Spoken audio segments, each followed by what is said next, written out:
دەستان خۆش بێ بەخێر بێن. هەڵبەت کەمپینی کاتی ئازادیە بۆ ڕێبەر ئاپۆوە و ئازادکردنی یا باڵێن هاتنە دەرەوەی بەڕێز ئۆجالان لە ڕووی فیزیکیەوە لە زیندانی ئیمراڵی بۆ خۆی واتایەکی گرنگژی هەیە، واتایەکی مێژویی هەیە لەم کاتەدا و ناوچەکە بە قۆناغێکی ڕاگوزەری زۆر هەستیاردا تێپەڕێ. ئەوەی کە ڕێبەر ئاپۆ ئەتوانێت ئەنجامی بدا ڕەنگە بە کەسی تر نەکرێت و ئەنجام نەدرێت لە خۆرهەڵاتی ناوەڕاست و بە تایبەت لە کوردستانە.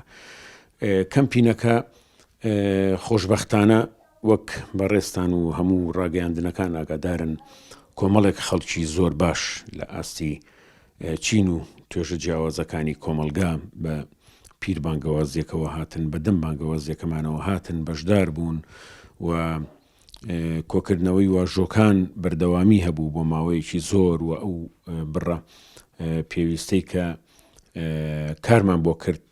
لە واژۆ کۆکرایەوە. خۆشبەختانە کۆمەلگای کوردی کۆمەلگایەکی زیندووە. ئەو پەیامە جارێکی تر پەیوەستبوونی فکر و فەلسەفەی ئاپۆیی ببورن و خۆشەویستی بەڕێز ئۆجالان لای کۆمەڵانی خەڵکی کوردستان دووپات کرایەوە، پەیوەستبوونی کۆمەلگا بە ڕێبەرەکەیانەوە و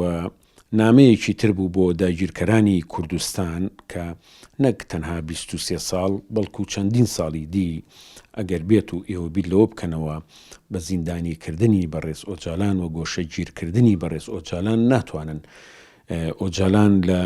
دڵ و هزر و ناخی خەڵکی کوردستاندا بسڕنەوە یا لای بەرن، بەڵکو هەمیشە خەڵکی کوردستان بە دڵ و بەگیان لەگەڵ هەنگاوەکانی بەڕێز ئۆجالاندایە و ئەو خەباتەی کە بەڕێز ئۆجالان دەستی پێکردووە لە ماوەی ئەم 44 ساڵەدا لە ڕاگەیاندنی پارتی کرێکارانی کوردستانەوە هەتا ئێستای لەگەڵا بێ بۆتە وەڵامێکی زۆر لەبار و چارەسەریەکی گونجاو بۆ دۆخی کورد و گەلانی بندەست لە ناوچەکەدا. ئەمە بۆ خۆی ئەم کەمپینە و ئەم بەهاتنەوە دەنگەی خەڵکی کوردستان، کۆمەڵانی خەڵکی کوردستان بۆ داواکاری ڕزگارکردنی بەڕێز ئۆجالان ئەم پەیامانە ئەگەیەنێت. لەبەرەوە هیوادارین دەوڵەتی داگیرکەری و دەوڵەتی فاشیستی تورک ئەم نامەیی باش پێگەیشت بێت و زیندوێتی و ڕوحی شۆڕژێڕی خەڵکی کوردستان گەیشت بێت بە دەوڵەتی تورک و بە پارتی دیموکراتی کوردستانیش، چونکە لە هەرێمی کوردستان بیرمان نەچێت بەڕاستی پارتی دیموکراتی کوردستان سیاست هێڵی سەرەکی سیاسەتی ئەم هەرێمەدا ئەڕێژێ،